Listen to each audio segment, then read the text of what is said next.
Halo pemirsa Metro TV Lampung, selama 30 menit ke depan saya Herdiani Oktavia akan menemani Anda untuk mengupas tajuk dan juga berita apa saja yang ada di multiplatform Lampung Post Group kali ini. Dan saat ini bersama saya sudah ada pemimpin redaksi harian umum Lampung Post, Iskandar Zulkarnain. Namun sebelum kita lanjutkan untuk bedah tajuk kali ini, mari kita saksikan terlebih dahulu video editorial berikut ini.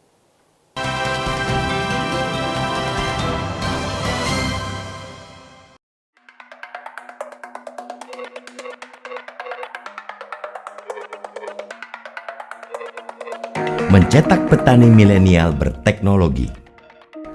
Dua kategori inovasi bidang pertanian membuat Lampung menjadi juara umum Lomba Inovasi Teknologi Tepat Guna Kementerian Desa dan PDTT. Bahkan Bumi Rua Jurai juga berhasil meraih peringkat pertama kategori provinsi dengan peningkatan produksi padi tertinggi tahun 2019-2020. Kedua inovator itu adalah Santoso dari Desa Sadar Sriwijaya, Kecamatan Bandar Sri Bawono, Lampung Timur. Dia menginovasi teknologi tepat guna yaitu sistem pengolah diversifikasi produk berbasis maggot. Kemudian inovator Nur Hadi, warga Desa Batanghari, Kecamatan Rawapitu, Tulang Bawang yang menginovasi mesin pengolah serbaguna. Kini kaum milenial dan generasi Z mendominasi penduduk Indonesia sebesar 53%. Hasil sensus penduduk 2020 BPS mencatat generasi Z yang lahir pada kurun 1997-2012 sebanyak 27,94%, sementara generasi milenial lahir pada kurun 1981-1996 sebesar 25,87%. Kedua generasi ini masuk dalam kategori usia produktif yang dapat menjadi peluang mempercepat pertumbuhan ekonomi. Sayangnya, dari Pusat Data dan Sistem Informasi Kementerian Pertanian pada 2020 menyebutkan tenaga kerja di sektor pertanian yang berlatar belakang usia masih didominasi petani tua dengan usia di atas 45 tahun, 71%, dan kurang dari 45 tahun, 29%. Jelas terlihat adanya penuaan tenaga kerja di sektor pertanian. Padahal kaum milenial yang kreatif dan mempunyai inovasi beragam mampu menjadi pionir bagi pembangunan di sektor pertanian, yakni dengan mengubah sistem pertanian konvensional berbiaya tinggi menjadi lebih hybrid dengan relatif rendah pengeluaran.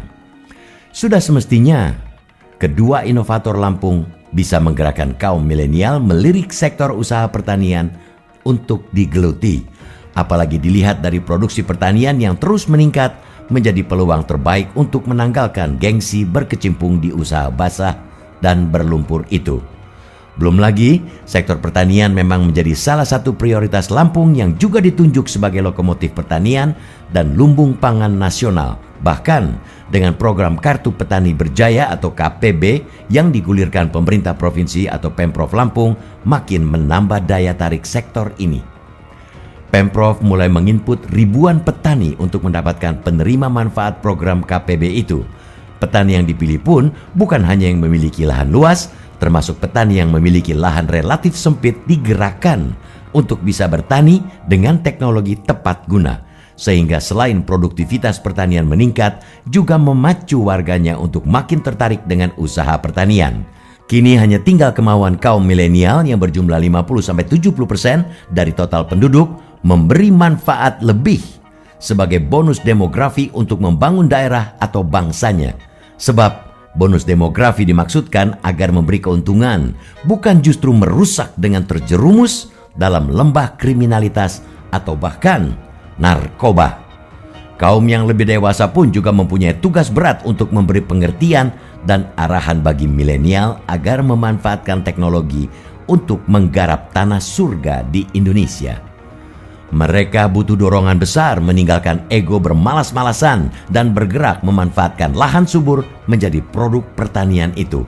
Jangan sampai karena ketidakkreatifannya kaum milenial justru menjadi jongos di negeri sendiri. Dua inovator yang menjadi juara teknologi tepat guna sektor pertanian itu sudah cukup menjadi contoh kaum milenial untuk maju. Karena memang seharusnya mereka yang menjadi penguasa dan pengusaha pertanian di tanah surga yang dianugerahkan Sang Pencipta untuk warga Nusantara.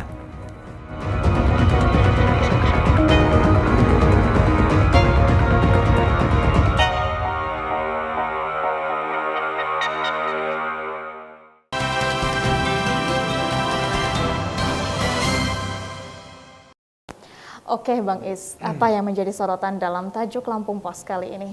Ya, jadi Lampung Pos menulis tajuk hari ini bicara soal mencetak petani milenial yang berteknologi. Kita ketahui bahwa di atas 50% petani yang menggarap sawah maupun yang yang tidak menggarap sawah itu rata-rata berusia di atas 45 tahun ya kan. Itu kisaran sampai 53%. Nah, kita ketahui bonus demografi Provinsi Lampung hari ini yang paling kita ketahui menurut Badan Pusat Statistik BPS bahwa generasi Z yang lahir antara kurun waktu 97 sampai 2015 itu sebanyak 27%. Sementara generasi milenial yang lahir pada kurun waktu 1981 sampai 96 itu 25%. Kedua generasi inilah dimasuk dalam kategori usia produktif yang menjadi peluang mempercepat pertumbuhan ekonomi. Kita ketahui bahwa beberapa pekan Lampung dianugerahi oleh Kementerian Pertanian dengan Kementerian Desa Tertinggal, itu ada dua kategori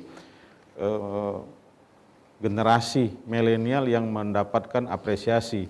Yang pertama itu Saudara Santoso, ya kan, dia menginovasi dengan teknologi tepat guna yaitu sistem pengelolaan diversifikasi produk berbasis manggon. Sedangkan yang penghargaan kedua diperoleh dari Nur Hadi, ya, warga Tulang Bawang, menginovasi mesin pengelola serbaguna. Nah, dua inovator inilah akhirnya Lampung mendapat apresiasi, mendapat penghargaan oleh Kementerian PDT yang langsung diterima oleh Gubernur Lampung, Bapak Arinal Junaidi, bahkan beberapa minggu sebelumnya menerima penghargaan serupa tentang Lampung memproduksi pangan yang terbesar di Indonesia kan. Nah, ini mendapat penghargaan juga dari Kementerian Pertanian yang langsung diserahkan oleh Wapres pada beberapa minggu yang lalu. Tentu dengan penghargaan berturut-turut 2 minggu ini, Lampung paling tidak sudah menyiapkan generasi milenial. Generasi milenial yang bisa mengelola pertanian ke depan sehingga generasi Z, generasi milenial yang lahir di atas 1997 2012 itu sudah beradaptasi dengan persoalan-persoalan pertanian. Gitu loh, Mbak. Ya, tentunya ini menjadi kabar baik untuk kita semua dan kita ucapkan selamat atas prestasi tersebut untuk Provinsi Lampung. Nanti kita akan lanjutkan lagi Bang Is, dan untuk Anda pemirsa Metro TV Lampung tetaplah bersama kami dalam Bedah Tajuk Lampung Pos.